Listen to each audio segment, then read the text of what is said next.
ప్రియమైన దేవుని బిడ్డలకు ప్రభు అయిన యేసుక్రీస్తు నామమున వందనములండి. ప్రియులారా, గత పాఠములో మనము యేసు ఈ ఉపమానములు చెప్పెను అనే అంశమును గూర్చి తెలుసుకున్నాము. ఈరోజు యె యెహోవా ద్రాక్ష తోటను గూర్చి మనం కొన్ని విషయాలు నేర్చుకుందామండి. యెహోవా ద్రాక్ష తోటను గూర్చి తెలుసుకుందాం. ఇశ్రాయేలీయులు అనగా అబ్రహాము, ఇస్సాకు, యాకోబుల వంశస్థులైన దేవుని యొక్క జనాంగమైన ఇశ్రాయేలీయులను గూర్చి, ఆ యొక్క ఇశ్రాయేలీయుల యొక్క దేవుని యొక్క ప్రజలను గూర్చి యెషయా భక్తుడు ఈ విధముగా పలుకుతూ ఉంటున్నాడు. యెషయా గ్రంథము 5వ అధ్యాయము మొదటి వచనం నుంచి మనం కొన్ని వచనాలు చదువుకున్నట్లయితే,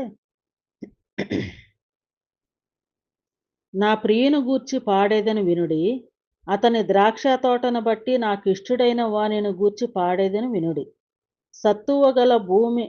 సత్తువ భూమి గల కొండ మీద నా ప్రియునికి ఒక ద్రాక్ష తోట ఉండెను. ఆయన దానిని బాగుగా త్రవ్వి రాళ్లను ఏరి అందులో శ్రేష్టమైన ద్రాక్ష తీగెలను నాటించెను. దాని మధ్యను బురుజు ఒకటి వేయించి ద్రాక్ష తొట్టిని తొలిపించెను. ద్రాక్ష పండ్లు ఫలింపవలెనని ఎదురు చూచుచుండెను.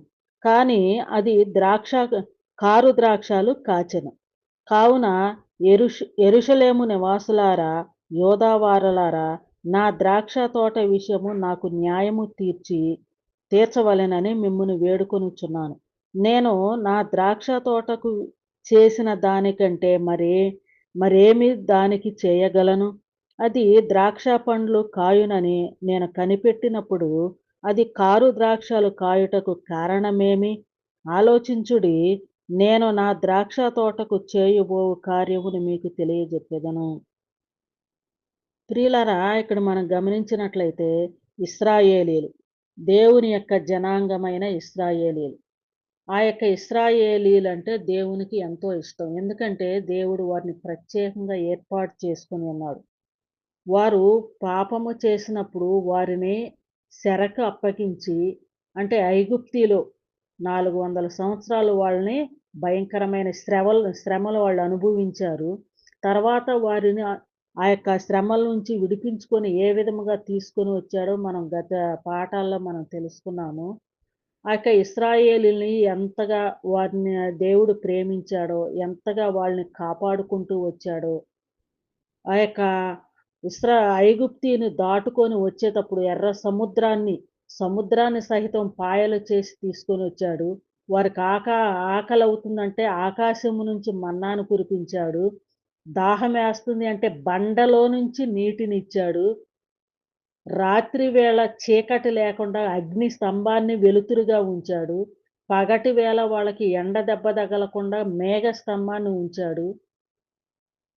ఆ విధముగా ఎంతగానో వారిని కాపాడుకుంటూ, వారిని తోడుకొని తీసుకొని వచ్చి, వారు పాలు తేనెలు ప్రవహించే దేశము, అంటే సమృద్ధి కలిగిన దేశము.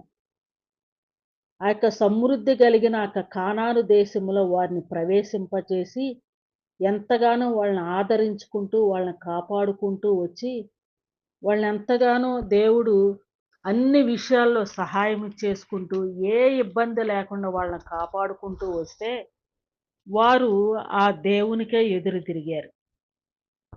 అందుకే ఇక్కడ దేవుడు చెప్తూ ఉంటున్నాడు, నా ప్రియునికి ఒక ద్రాక్ష తోటను ఉందంట. ఆ ద్రాక్ష తోటని ఎక్కడ ఉంచాడంటే సత్తువ గల భూమి పైన ద్రాక్ష తోటను వేశాడు. అంటే సత్తువ గల భూమి పైన, అంటే మంచి నేల, మంచి పంటొచ్చే నేల పైన ద్రాక్ష తోటను వేశాడంట. అంటే ఇశ్రాయేలీయులు కానాను దేశం వెళ్ళినప్పుడు, కానాను దేశం ఎలాంటి సమృద్ధి కలిగిన ప్రదేశము అనేసనంటే, ఇశ్రాయేలీయులు అరణ్య ప్రయాణంలో ఉన్నప్పుడు ఈ విధముగా కాపాడుకుంటూ వచ్చారు. మంచి ఆహారాన్నిచ్చి, బండలో నుంచి నీటినిచ్చి, ఈ విధముగా కాపాడుకుంటూ వచ్చాడు. అంతేకాదు, వారు ప్రవేశించే దేశం ఎలాంటి దేశము అంటే, ఆ యొక్క పాలు తేనెలు ప్రవహిస్తా ఉంటాయంట. ఎలా ప్రవహిస్తాయి? ప్రవహించటం అంటే ఏంటని చెప్తే, ఆ యొక్క కానాను దేశములో అక్కడ మంచి సమృద్ధైన పంటలు, ఆ యొక్క నేల ఎంత సమృద్ధి కలిగిన నేల అంటే, ఒక్క ద్రాక్ష గెల ఇద్దరు మనుషులు మోసారంట. ఒక్క ద్రాక్ష గెలని ఆ రోజుల్లో ఉన్న బలమైన మనుషులు, ఇద్దరు మనుషులు మోసారంట ఒక ద్రాక్ష గెలని. అంటే ఎంత పెద్ద గెల అయ్యుంటది. అంటే ఆ యొక్క ద్రాక్ష గెల ఇద్దరు మనుషులు మోసారంటే అంత పెద్ద గెల. అంటే ఆ యొక్క భూమి ఎంత సారవంతమైన భూమయితే అంత మంచి పంటను ఇచ్చింది. అంతేకాదు ఆ యొక్క పాలంట ఆ దేశములో పశువులు, ఆవులు గాని, పశువులు ఏవైనా సరే ఆ యొక్క పొలంలోకెళ్ళి లేతే ఆ కొండల మీదకెళ్ళి ఆహారాన్ని, గడ్డిని మేసి అవి తిని అక్కడే పండుకునేయంట. అక్కడే తిని పండుకొనుంటే పాలు కారిపోయాయంట. పశువులన్నీ గూడా కొండ మీదెళ్లి గడ్డి మేసి అయి పండుకొని ఉంటే, పాలు కారి కాలవల్లాగొచ్చాయంట. ఆ పశువుల నుంచి పాలు. ఆ పాలను తీసుకునేవాళ్ళంట. పాలను కాలవల్లాగా వచ్చేసినాయన్నమాట. అంటే అంత సారవంతమైన నేల మీద అంత మంచి గడ్డిని తిని అంత బలంగా ఉండేయి పశువులు. తేనెలు, తేనె తొట్టెలు పెద్ద పెద్ద తొట్టెలు అవి గూడా, ఆ తేనె గూడా ఆ విధముగా పెద్ద పెద్ద తేనె తొట్టెలతో తేనె గూడా కాలవల్లాగా కొండల మీద నుంచి కారుకుంటొచ్చేదంట. ఆ నేల అంత మంచి పంట పండేది. అలాంటి సమృద్ధి కలిగిన దేశాన్ని ఇశ్రాయేలీయులైన దేవుని జనాంగమైన ఇశ్రాయేలీయుల ప్రజలకు దేవుడు ఇచ్చాడు. అక్కడున్న ఇళ్ళు ఎలాంటియంటే వీళ్ళు కట్టుకోలా. కట్టిన ఇళ్ళు, నాటిన తోటలు, పండిన పంట అంత సమృద్ధి కలిగిన దేశాన్ని ఇశ్రాయేలీయులైన తన ప్రజలకు దేవుడు అనుగ్రహించాడు. వాళ్ళక్కడికెళ్ళి వాళ్ళవన్నీ తినుకుంటా, దేవుణ్ణి ఆరాధించి, దేవుడు ఇంత గొప్ప భాగ్యాన్ని మాకిచ్చాడని, దేవుని యందు భయభక్తులు కలిగి జీవించేది కాకుండగా, చివరికి దేవునికి వ్యతిరేకం తిరిగి, ఎదురు తిరిగి, దేవునికి ఇష్టం లేని క్రియలు చేసుకుంటూ, ఇష్టానుసారంగా జీవిస్తా ఉన్నారంట. అందుకనే దేవుడిక్కడ అంటూ ఉంటున్నాడు. ఇక్కడ నా ప్రియుని గూర్చి పాడేదని వినుడి యెషయా భక్తుడు అంటున్నాడు. అతని అతని ద్రాక్ష తోటను బట్టి నాకిష్టుడైన వానిని గూర్చి పాడేదను వినుడి. సత్తువ గల భూమి కొ సత్తువ భూమి గల కొండ మీద నా ప్రియునికొక ద్రాక్ష తోట ఉండెను. ఆయన దానిని బాగుగా త్రవ్వి, రాళ్లను ఏరి, అందులో శ్రేష్టమైన ద్రాక్ష తీగెలు నాటించెను. దాని మధ్యను బురుజులు ఒకటి వేయించి, ద్రాక్ష తొట్టిని తొలిపించెను. ఇక్కడ అలాంటి సమృద్ధి కలిగిన దేశంలో వాళ్ళని ఉంచి అంటే మంచి ద్రాక్ష చెట్టు నాటినట్టు దానిలో నుంచి ఒక మంచి ఫలాలు అంటే వీళ్ళలో నుంచి ఒక మంచి ఫలాలు, మంచి ఆలోచన కలిగున్నాడు దేవుడు. వీళ్ళందరిని గూడా ఈ విధముగా కాపాడుకుంటూ వచ్చాను కాబట్టి, వీళ్ళు ఎంతో భక్తిపూర్వకంగా ఒక మంచి ప్రవర్తన కలిగి, ఎంతో నీతిమంతులుగా, యథార్థవంతులుగా, ఒక మంచివారుగా ఉంటారు అనేసని దేవుడు ఆశించాడు. కానీ వారు చివరికి ఎదురుదిరిగి దేవుని యందు భయభక్తులు లేని జీవితాన్ని వాళ్ళు జీవిస్తూ ఉన్నారు. అందుకే అంటున్నాడు ఉదాహరణ రీతిగా దేవుడు ఈ విధంగా చెప్తూ ఉంటున్నాడు. నేను సారవంతమైన మంచి నేల మీద మంచి ద్రాక్ష తోటను నాటాను. కానీ చివరికి ద్రాక్ష తోటను నాటి చక్కగా బురుజులు వేయించి, తొట్టిని తొలిపించి అంటే ద్రాక్ష రసాన్ని తీయటానికి తొట్టిని, యొక్క ద్రాక్ష తోటకి కాపలా. అంటే ఆ యొక్క ద్రాక్ష తో పంటని ఏ విధముగా ఉపయోగించుకోవాలో, పంట పండితే అని దానికి పంటను సమకూర్చుకోవటానికి కావలసినయన్నీ ఏ విధముగా సిద్ధం చేసుకుంటారో పంట వచ్చే టయానికి, ఆ విధముగా దేవుడు వీళ్ళకి కావాల్సినయన్నీ గూడా ఇచ్చి, వీళ్ళ నుంచి ఒక మంచి కావాలి అని దేవుడు ఎదురు చూస్తూ, మంచిని నింపుకోవాలని దేవుడు అట్లాగా వారి కోసం ఎదురు చూస్తూ ఉంటే, పంట చేతికొచ్చే సమయానికి ఏమైందంటే, కారు ద్రాక్షాలు కాసిందంట. ఆ ద్రాక్ష తోట. కారు ద్రాక్షాలంటే చేదు ద్రాక్షాలు కాసింది. అంటే చివరాఖరి వీరి యొక్క దేవుని జనాంగమైన ఇశ్రాయేలు ఎలా ఉన్నారు? చేదయిపోయారు. అంటే దేవునికి ఇష్టము లేని స్థితిలో ఉన్నారు. ఇష్టానుసారంగా జీవిస్తా ఉన్నారు. వారికి ఇష్టం వచ్చినట్లుగా జీవిస్తున్నా ఉన్నారు. దేవునికి వ్యతిరేకంగా జీవిస్తూ ఉంటున్నారు. దేవుడు ఎంత ఇష్టమైన ప్రజలుగా వారిని ఎదురు చూస్తే, చివరాఖరి వాళ్ళు దేవునికి అంత వ్యతిరేకమైన వారయ్యి, కారు ద్రాక్షాలు కాచిన ద్రాక్ష తోట వలె వాళ్ళు ఆ విధముగా చేదుగా అంటే దేవునికి వ్యతిరేకమైన వారుగా వాళ్ళు జీవిస్తా ఉన్నారంట. అంత సమృద్ధి కలిగిన వారిగా ఉంచితే దేవుడు. చూద్దాం ఏడో వచనం. ఇశ్రాయేలు వంశము సైన్యములకు అధిపతియగు యెహోవా ద్రాక్ష తోట. ఎవరంట వీళ్ళు? ఇశ్రాయేలీలు. ఇశ్రాయేలు వంశము. ఇశ్రాయేలు వంశం అంటే ఇశ్రాయేలీలందరూ కూడా ఎవరంట? ఇశ్రాయేలీలందరూ కలిసి సైన్యములకు అధిపతియగు యెహోవా ద్రాక్ష తోట. వీళ్ళందరూ ఎవరంట? అట్టి జీవము కలిగిన దేవుడైన, సైన్యములకు అయిన, సమస్తమును సృజించిన, సర్వాధికారి అయిన, గొప్ప దేవుడైన ఆ దేవుని యొక్క ద్రాక్ష తోట. ఎవరు? ఆ యొక్క ఇశ్రాయేలీలు. ఆ ఇశ్రాయేలుని అంత సమృద్ధిగా ఉంచితే, వారి నుంచి పంటను ఆశిస్తే దేవుడు వారు కారు ద్రాక్షాలు గాసారంట. చూడండి, యోధా మనుషులు ఆయనకిష్టమైన వనము. ఇశ్రాయేలు వంశము సైన్యములకు అధిపతియగు యెహోవా ద్రాక్ష తోట. యోధా మనుషులు ఆయనకిష్టమైన వనము. ఆయన న్యాయము కావలెనని చూడగా బలాత్కారము కనబడెను. నీతి కావాలెనని చూడగా రోదనము వినపడెను. చూడండి, ఆ యొక్క సైన్యములకు అధిపతియగు యెహోవా ద్రాక్ష తోట. ఆ యొక్క ఇశ్రాయేలీలు. యోధా మనుషులందరూ గూడా ఆయనకిష్టమైన వనము అంటే తోట. వనము. యోధా వారందరూ గూడా అంటే ఇశ్రాయేలీయులందరూ గూడా ఆ దేవునికి ఇష్టమైన వనమంట. ఇష్టమైన తోట. కానీ వారేమైపోయారంట? దేవునికి వెతురుదిరిగి బలాత్కారంగా దేవునికి పూర్తిగా ఎదురు తిరిగిపోయారంట. ఆ విధమైన స్థితిలో ఇశ్రాయేలీయులున్నారు.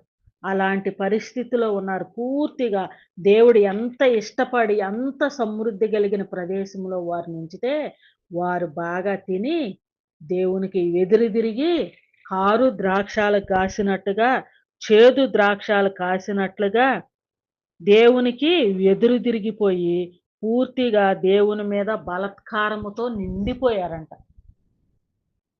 ఆ విధముగా బలాత్కారముతో నిండిపోయారంట. అలాంటి వారిని చూసి దేవుడు ఎంత బాధపడతాడండి. ఎంతగా దేవుడు ఎదురు చూస్తూ ఉంటాడండి. మూడో వచనం. కావున యెరూషలేము నివాసులారా, యోధావారలారా, నా ద్రాక్ష తోట విషయమై నాకు న్యాయము తీర్చవలెనని మిమ్మును వేడుకొనుచున్నాను. నా నేను నా ద్రాక్ష తోటకు చేసిన దానికంటే మరేమి దానికి చేయగలను? చూడండి, ఇక్కడ నా ద్రాక్ష తోట విషయమై నాకు న్యాయము తీర్చండి. నేను నా ద్రాక్ష తోటకి నేను ఎంత చేశానో అంటే ద్రాక్ష తోట అంటే ఇశ్రాయేలీలు. ఆ ఇశ్రాయేలీల కోసం నేను ఎంత చేశానో అంత చేసి, అంత కాపాడుకుంటూ వస్తే వాళ్ళు ఈ విధముగా కారు ద్రాక్షాలు కాసారంటే చేదైపోయారు. అంటే బలాత్కారంతో నిండిపోయారు. అంత వ్యతిరేకంగా ఉన్నారు. నాకు న్యాయము తీర్చుడి. నేను ఇంత చేశాను మీకోసం. మీరు ఎలాగున్నారు అనేసని దేవుడు వారిని అడుగుతూ ఉన్నాడు. ప్రియులారా, మనం కూడా దేవుని బిడ్డలమని మనం చెప్పుకొనుచున్నాము. దేవుడు మనకెన్నో మేలులు, ఎన్నో కార్యాలు, ఎన్నో ఆశ్చర్య కార్యాలు మన పట్ల జరిగిస్తున్నాడు. ఎంతో సహాయం చేస్తున్నాడు. అలాంటప్పుడు మనం దేవునికి వ్యతిరేకమైన క్రియలతో, దేవునికి ఆవేశం తెచ్చే క్రియలతో, దేవునికి వ్యతిరేకమైన క్రియలు చేస్తూ ఉంటే దేవుడు ఇలానే బాధపడుతూ ఉంటాడండి. అందుకనే దేవుడు ఆ యొక్క ఇశ్రాయేలీయులు అలాగా ఎదురు తిరిగారని దేవుడు ఏం చేశాడంటే తన ప్రియ కుమారుడైన యేసుక్రీస్తు వారిని ఈ లోకానికి పంపించారు.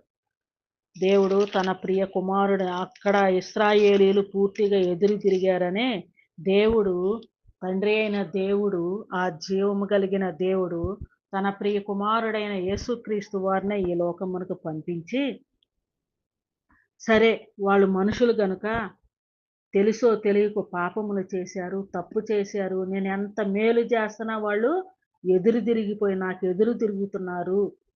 కారు ద్రాక్షాలు కాస్తున్నారు. విషాన్ని ప్రదర్శిస్తున్నారు గనుక, ఇక నేను వారి కోసం ఇట్లా కాదు, సరే తెలుసో తెలియకో ఇలాగ చేస్తున్నారు. కానీ వీళ్ళే కాదు. ఇప్పటి వరకు వీళ్ళు మాత్రమే నా ప్రజలు అనుకున్నాను. ఇప్పుడు వీళ్ళు మాత్రమే కాదు. సర్వ భూమి మీద ఉన్న ప్రతి ఒక్క మనిషి అందరూ నాకు కావాలి. ఇంతకు ముందేమో ఇశ్రాయేలీయులు మాత్రమే దేవుని యొక్క యెహోవా తోట. కానీ ఇప్పుడైతే సకల మానవాళ్ళు ఇశ్రాయేలీయులతో పాటు సకల మానవాళ్ళు గూడా ఆయన ప్రజలై ఉండాలని తండ్రి అయిన దేవుడు తన కుమారుడైన యేసుక్రీస్తు వారిని ఈ లోకమునకు పంపించి, సకల మానవాళ్ళు ఇశ్రాయేలీయులు మరియు సకల మానవాళ్ళందరూ గూడా తెలుసో తెలియకో అందరూ తప్పులు చేస్తున్నారు. వారు చేశారు, వీళ్ళు చేస్తున్నారు. అందరూ తప్పులు చేస్తున్నారు. పాపముతో మునిగిపోతున్నారు.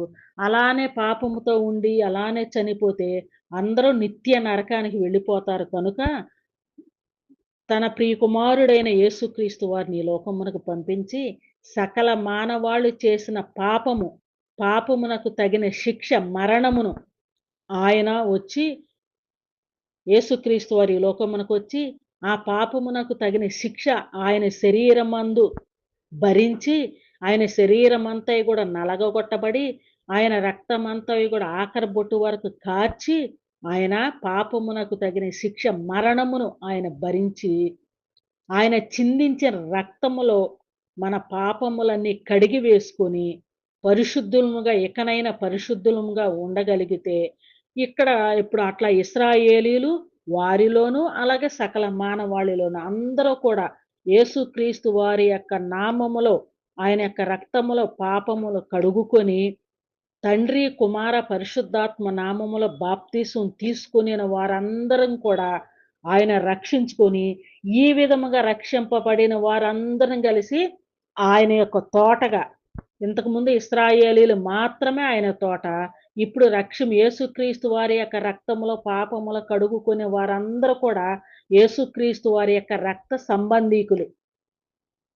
ఎందుకంటే మన పాపములను ఆయన తీసేసుకున్నాడు గదా! మన పాపములకు తగిన శిక్ష ఆయన భరించేశాడు గదా! ఆయన అనుభవించాడు. ఆయన మరణించాడు. ఆయన రక్తము చిందించాడు గనక, ఆ రక్తములో పాపములు కడుగుకొనిన మనమందరము కూడా యేసుక్రీస్తు వారి యొక్క రక్త సంబంధీకులం. యేసుక్రీస్తు వారు తండ్రి అయిన దేవుని కుమారుడు. ఆయన రక్తములో పాపములు కడుక్కునిన మనమందరం కలిసి ఆయన యొక్క రక్త సంబంధీకులం. ఆయన రక్త సంబంధీకులం గనక, ఆయన తోటి మనము గూడా తండ్రి అయిన దేవుని బిడ్డలముగా మనం వారసులం. యేసుక్రీస్తు వారు తన కుమారుడు గనక, కుమారుని యొక్క రక్త సంబంధీకులమైన మనము గూడా క్రీస్తు ద్వారా తండ్రికి దేవుని కుమారులము, కుమార్తెలమయ్యాము. ఆ విధముగా దేవుని యొక్క బిడ్డలముగా మనము ముద్ర వేయబడి ఉన్నాము. అందుకని వీళ్ళందరిని కూడా యేసుక్రీస్తు వారు ఈ విధముగా అంటున్నారు. ఈ రక్షింపబడిన వారందరిని కలిపి ఏ విధముగా అంటున్నారు అంటే, యోహాను సువార్త 15వ అధ్యాయము మొదటి వచనం నుంచి మనం చదువుకున్నట్లయితే, యోహాను సువార్త 15వ అధ్యాయము మొదటి వచనం నుంచి. నేను నిజమైన ద్రాక్షావళిని, నా తండ్రి వ్యవసాయకుడు. నాలో ఫలింపని ప్రతి తీగె ఆయన తీసి పారవేయును. ఫలించు ప్రతి తీగె మరి ఎక్కువగా ఫలింపవలెనని దానిలోని పనికిరాని తీగెలను తీసివేయును. నేను మీతో చెప్పు మాటను బట్టి మీరిప్పుడు పవిత్రులై ఉన్నారు. నేను మీతో చెప్పిన మాటను బట్టి మీరిప్పుడు పవిత్రులై ఉన్నారు. ఎలాగా? ఆయన యొక్క రక్త సంబంధీకులము గనుక, ఆయన పవిత్రుడు గనక, ఆయన పరిశుద్ధుడు గనక, మనము కూడా ఆయన యొక్క రక్త సంబంధీకులమైన మనము గూడా పరిశుద్ధులమే. మనము గూడా పవిత్రులమే. అందుకని ఏమంటున్నారు? నేను నిజమైన ద్రాక్షావల్లిని. అంటే నేను నిజమైన ద్రాక్ష అంటే ద్రాక్ష చెట్టును నేను. ద్రాక్ష యొక్క చెట్టు అంటే మొదల. ద్రాక్ష యొక్క చెట్టు మొదల పెద్ద చెట్టు నేను. ఈ చెట్టును బాగు చేసి చక్కగా మంచి పంట పండించేవాడు తండ్రి అయిన దేవుడు. ఇక రక్షింపబడిన వారందరూ కూడా ఆ యొక్క చెట్టులో ఉన్న తీగలు. ద్రాక్ష చెట్టు యేసుక్రీస్తు వారు.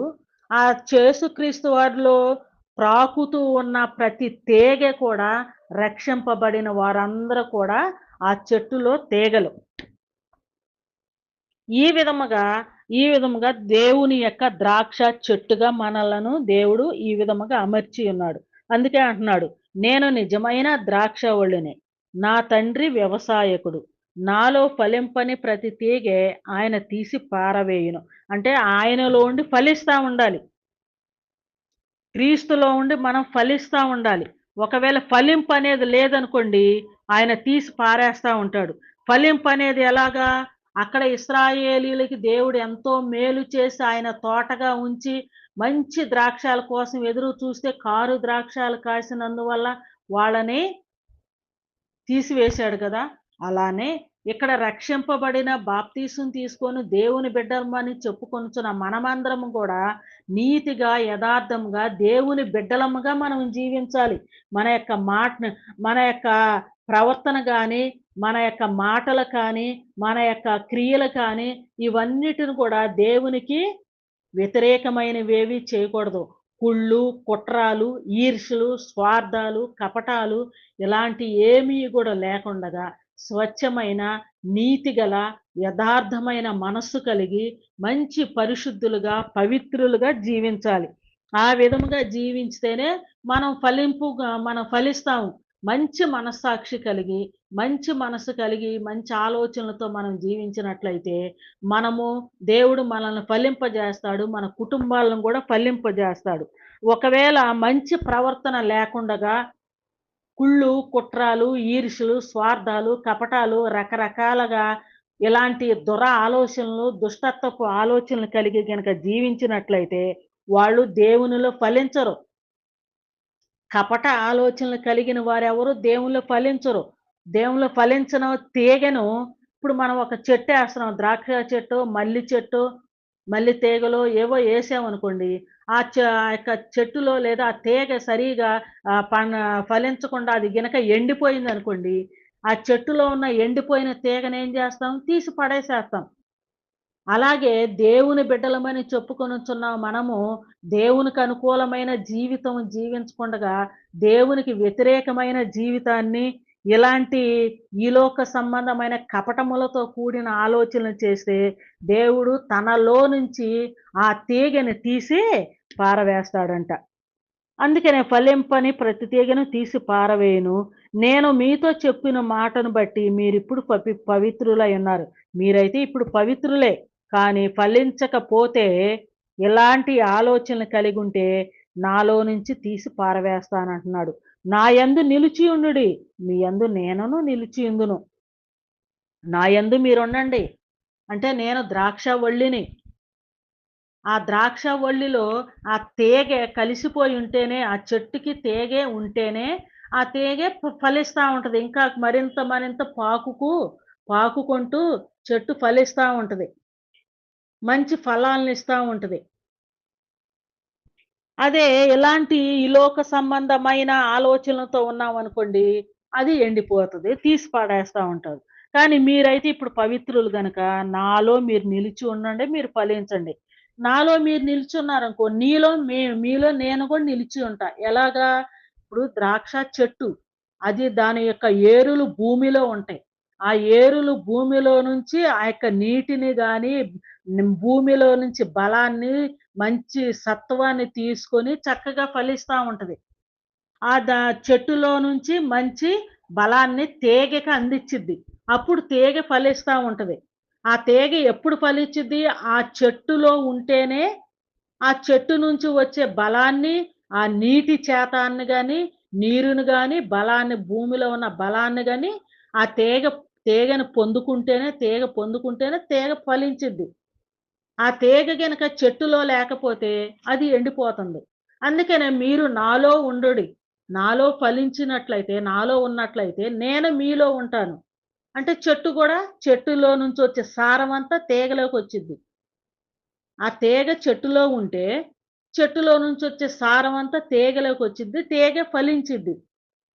అంటే ఆ యొక్క చెట్టులో ఉండాలి అంటే ఎలాగుండాలి? ఆ చె చెట్టు ఎలాంటిది అంటే, చెట్టు పవిత్రమైనది. అంటే యేసుక్రీస్తు వారు పవిత్రమైన వాడు.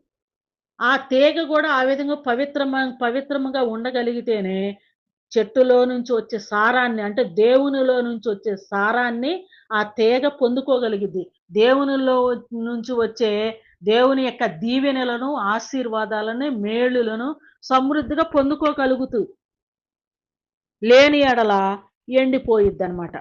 అందుకనే మీరు నా యందు మీరు నిలిచియుండుడి. మీ యందు నేనును నిలిచియుందును. తీగె ద్రాక్షాది వల్లిలో నిలిచి ఉంటేనే గాని తనంతట తాను ఎలాగు ఫలింపదో, అలాగే నా యందు నిలిచి ఉంటే గాని మీరును ఫలింపరు. ద్రాక్షావల్లిని నేను, తీగలు మీరు. ఎవడు నా యందు నిలిచి ఉండునో నేను నేను ఎవని యందు నిలిచియుందునో, ఎవడైతే నా యందు నిలిచి ఉంటాడో, నేనైతే ఎవని యందు నిలిచి ఉంటానో, వాడు బహుగా ఫలించును. నా యందు మీరుండండి. అప్పుడు నేను మీ యందు ఎట్లాగా నాలో నుంచొచ్చే సారమంతా కూడా మీ యందు మీకందిస్తాను. అప్పుడు మీరు బహుగా ఫలిస్తారు. నా యందు మీరు నిలిచి ఉండాలంటే నా ఆజ్ఞలను పాటించాలి. ఆయన ఆజ్ఞలను పాటిస్తేనే ఆయన యందు నిలిచి ఉన్నట్లు. నాకు వేరుగా ఉండి మీరేమీయు చేయలేరు. దేవునికి వేరుగా ఉండి మనం ఏమీ గూడా చెయ్యలేం. దేవునికి వేరుగా ఉండి, నీ సొంత ఆలోచనలతో, నీ సొంత తెలివితేటలతో, నీ సొంత యొక్క కుట్ర కుయుక్తులతో, నీ సొంత అతి తెలివితేటలతో ఏమైనా చేసినట్లయితే ఏమాత్రము ఏమీ చేయలేవు. ఏమీ ఫలించలేవు. దేవుని యందుండి దేవుని నీతి కలిగి ఉన్నట్లయితే అంటే ద్రాక్షావల్లిలో ఉండి ద్రాక్షావల్లిల నుంచి ఆ యొక్క సారాన్ని పొందుకోగలిగితే అంటే దేవునిలో ఉండి దేవుని దేవునికి అనుకూలమైన జీవితాన్ని జీవించుకుంటూ దేవుని యొక్క దీవెనలు పొందుకోగలిగితేనే నీవు నీ కుటుంబం ఫలించగలుగుతావు. ఎవడైనను నా యందు నిలిచి ఉండని ఎడల వాడు తీగెవలె బయట పారవేయబడి ఎండిపోవును. ఆయన యందు గనక నిలిచి ఉండకపోతే తీగలాగా తీసి పారవేస్తాడు. మనుషులు అట్టి వాటిని పోగు చేసి అగ్నిలో పారవేతురు. అవి కాలిపోవును. ఏదైతే ద్రాక్ష చెట్టులో ఒళ్ళిలో గనక తీగె ఫలించకపోతే, ఆ తీగని ఎలాగా తీసి పడేసేస్తే, అది ఎట్లాగ ఎండిపోతే, ఆ ఎండిపోయిన తీగని తీసుకొనెళ్ళి పొయ్యిలో ఎట్లా పడేస్తారో, లేదంటే పిచ్చి కంపంతాయి గూడా ఒక దగ్గరేసి ఏ విధంగా కాల్చివేస్తారో, దేవునిలో ఫలించని, దేవునికి అనుకూలమైన జీవితాన్ని జీవించకుండా, దేవుని తెలివితేటలు కాకుండగా, నీ సొంత తెలివితేటలు రకరకాల కుయుక్తులతో గనక ఉంటే, దేవుడు దేవునిలో నుంచి ఆ తీగని తీసి పడవేసేస్తాడు. ఆ యొక్క తీసేసిన ఆ తీగని అగ్ని గుండములో ఏస్తాడు. అంటే మనుషులనైతే నిత్య నరకంలో పడవేస్తాడు. మామూలుగా ద్రాక్ష చెట్టులో తీగనైతే పోగు చేసి మంటేసి కాల్చేస్తారు. మనుషులనైతే ఆత్మలనైతే ఈళ్ళు భూలోకంలో ఉన్నప్పుడు గూడా దేవునికి వ్యతిరేకంగా జీవిస్తే తగు ఫలితాన్ని అనుభవించక తప్పదు. ఈ లోకాన్ని విడిచిన తరువాత కూడా ఆ అగ్ని ఆరదు, పురుగు చావదు. అంటే ఆత్మకు చావు లేదు గనక ఈ ఆత్మ ఎళ్లి నిత్య నరకాన్ని అనుభవించవలసిన పరిస్థితి ఉన్నది అని దేవుడిక్కడ మనకి తెలియచేస్తూ ఉంటున్నాడు. నా యందు మీరును, మీ యందు నా మాటలను అదే ఆయన మాటలను నిలిచి ఉండిన ఎడల మీకేది ఇష్టమో అడుగుడి. నా యందు గనక మీరు నిలిచి ఉండండి. అంటే నా ఆజ్ఞలను పాటించండి. నేను చెప్పిన మాట వినండి. నీతి, న్యాయం, యథార్థత, మంచితనం, మంచి గుణము కలిగి, స్వచ్ఛమైన మంచి మనస్సాక్షి కలిగి జీవించండి. అలాగుండి మీకేం కావాలో మీరు అడగండి. మీకన్నీ గూడా నేను అనుగ్రహిస్తాను. నా యందు మీరు నిలిచి ఉండండి. నిలిచి ఉండి మీకేది కావాలో అడుగుడి. అది మీకు అనుగ్రహింపబడును. మీరు బహుగా ఫలించుట వలన నా తండ్రి మహిమపరచబడును. మీరు గినక బహుగా ఫలించినట్లయితే అంటే నాలో అంటే క్రీస్తులో ఉండి ఆయన క్రీస్తు ద్రాక్ష వల్లి గదా! మనమందరం గూడా తీగలము కదా! మనమందరం ఫలిస్తా ఉంటే మనలో నుంచి మంచి ద్రాక్ష చెట్లు వస్తూ ఉంటే ద్రాక్ష పండ్లు వస్తూ ఉంటే మనమందరం ఫలిస్తా ఉంటే ఆ యొక్క యజమాని తోట యజమాని అయిన తండ్రి అయిన దేవుడు బహుగా సంతోషిస్తాడంట. బహుగా సంతోషించుట బహుగా సంతోషించును. ఇందువలన మీరు నాకు శిష్యులగుదురు. ఇందును బట్టే మీరు నాకు శిష్యులై ఉంటారు. ఈ కార్యములు చేయటం వలనే నాకిష్టమైన కార్యములు చేయటం వలనే అంటే ఇప్పుడు వరకు ఆయన ద్రాక్షవల్లి, మీరందరూ తీగలని చెప్పారు గదా! ఇప్పుడు మీరు నాకు శిష్యులగుదురు అనేసని చెప్తూ ఉన్నాడు. తండ్రి నన్ను ఎలాగు ప్రేమించెనో నేనును మిమ్మును అలాగనే ప్రేమించితిని. నా ప్రేమయందు నిలిచియుండుడి. నేను తండ్రిని ఆజ్ఞలు గైకొని ఆయన ప్రేమయందు నిలిచి ఉన్న ప్రకారము మీరును నా ఆజ్ఞలను గైకొనిన ఎడల నా ప్రేమయందు నిలిచియుందురు. మీ యందు నా సంతోషము ఉండవలెననియు మీ సంతోషము పరిపూర్ణము కావాలననియు ఈ సంగతులు మీతో చెప్పుచున్నాను. ఎందుకు చెప్తున్నాడంట ప్రభువారు ఈ మాటలు? ఎందుకు చెప్పుచూ ఉంటున్నారంట? నేను నా తండ్రి ఆజ్ఞలు గైకొంటున్నా. నన్ను పంపిన తండ్రి ఉన్నాడు గదా! యేసుక్రీస్తు వారు అంటున్నారు. నా తండ్రి ఆజ్ఞలు నేను గైకొనుచున్నాను. ఆయన ప్రేమ యందు నేను నిలిచి ఉన్నాను. అలాగే మీరు కూడా నా ఆజ్ఞలను మీరు గైకొనండి. నా ప్రేమ యందు మీరు నిలిచియుండుడి. అప్పుడు మీ యందు నేను ఉంటాను. నా యందు మీరు ఉంటారు. అప్పుడు నా సంతోషము మీ యందు నా సంతోషము ఉండవలెనని, మీ సంతోషము పరిపూర్ణము కావాలని అంటే మీరు నేను అందరము సంతోషముగా పరిపూర్ణమైన సంతోషముతో ఉండవలెనని ఈ సంగతులను చెప్పుచున్నాను అని ప్రభువారు చెప్పుచూ ఉంటున్నారు. అలనాడు ద్రాక్ష తోట అయిన ఇశ్రాయేలీయులు సరిగా ఆచరించలేకపోయారు కదా! దేవుని యొక్క ఆజ్ఞలు ఆచరించలేకపోయారు కదా! కారు ద్రాక్షాలు కాశారు కదా! అందుకనే దేవుడు తన కుమారుడైన యేసుక్రీస్తు వారిని ఈ లోకమునకు పంపించి, ఆయన మన పాపములకు తగిన శిక్షను అనుభవించి, ఆయన ఒక మంచి సత్తువ కలిగిన మంచి ద్రాక్ష వన చెట్టులాగా మంచి ద్రాక్ష చెట్టుగా ఆయన ఉన్నాడు. మనల్నందరిని గూడా తీగెలుగా చెట్టులో తీగలుగా మనల్ని చేర్చుకొని ఉన్నాడు. ఆయనలో నుంచి జీవాన్ని తీగలకు ఇచ్చుచూ ఉన్నాడు. ఈ విధముగా తీగలకిచ్చినప్పుడు మనం ఆయన యొక్క ఆజ్ఞలను మనం ఆచరించినట్లయితే, మనము మంచి ఫలింపును ఫలిస్తాము. ఆ విధముగా మంచి ఫలింపును ఫలించటం వల్ల దే త ప్రభువారు సంతోషిస్తాడు. అలాగే మనము సంతోషంగా ఉంటాము. ప్రభువారు సంతోషిస్తాడు. ఈ సంతోషమును చూసి తండ్రి అయిన దేవుడు బహుగా ఆనందిస్తాడు.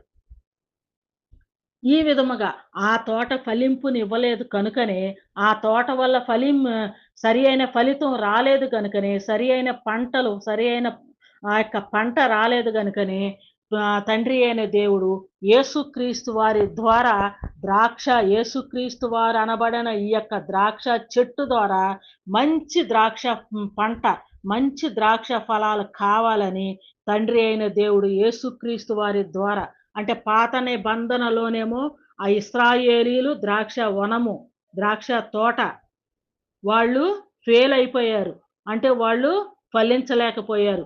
అందుకనే యేసుక్రీస్తు వారి ద్వారా అందరిని కలిసి ఒకే ద్రాక్ష చెట్టులో కలిపేసి యేసుక్రీస్తు వారి ద్వారా జీవాన్ని అంటే అందరూ కలిసి ద్రాక్ష చెట్టులో తీగలు ఈ ద్రాక్ష తీగలకు యేసుక్రీస్తు వారి ద్వారానే జీవమును అనుగ్రహించి ఒకే ద్రాక్ష చెట్టుగా ఉంచేసి ఈ యొక్క ద్రాక్ష తో ఈ యొక్క ద్రాక్ష వనము ద్వారా ద్రాక్ష యొక్క చెట్టు ద్వారా మంచి ఫలాలను కావాలని తండ్రి అయిన దేవుడు ఎదురు చూస్తూ ఉంటున్నారు. మరి ఈ యొక్క ఆ యొక్క ఈ యొక్క ద్రాక్ష యొక్క మా చెట్టులో ఎంతమంది తీగలుగా ఉన్నారు? తీగలుగా ఉన్నవారు ఫలిస్తున్నారా? తీసి పారవేయబడే స్థితిలో ఉన్నారా? అనేసని పరిశీలన చేసుకొని, దేవుని యొక్క ద్రాక్ష చెట్టులో ఉండ ఉన్న తీగలు మంచి ఫలితాలని, మంచి పంటలను, మంచి ఫలాల్ని ఫలించి, వారి యొక్క కుటుంబాలన్నీ గూడా మంచి ఫలాలను ఫలించే విధముగా దేవుని దగ్గర నుంచి మంచి దీవెనలు, ఆశీర్వాదాలు పొందుకునే విధముగా అందరూ ఆ విధముగా క్రీస్తు ద్వారా, క్రీస్తులో నుంచి, క్రీస్తు యొక్క జీవములో నుంచి తండ్రి అయిన దేవునిలోనికి, దేవుని యొద్దకి చేరవలసినదిగా ప్రభు పేరట మనవి చేస్తూ ఈ నా కొద్ది మాటలు ముగిస్తూ ఉన్నానండి. షేర్ చేయండి, సబ్స్క్రైబ్ చేయండి, లైక్ చేయండి. మీ కామెంట్లను తెలియచేయండి. అందరికీ వందనములు.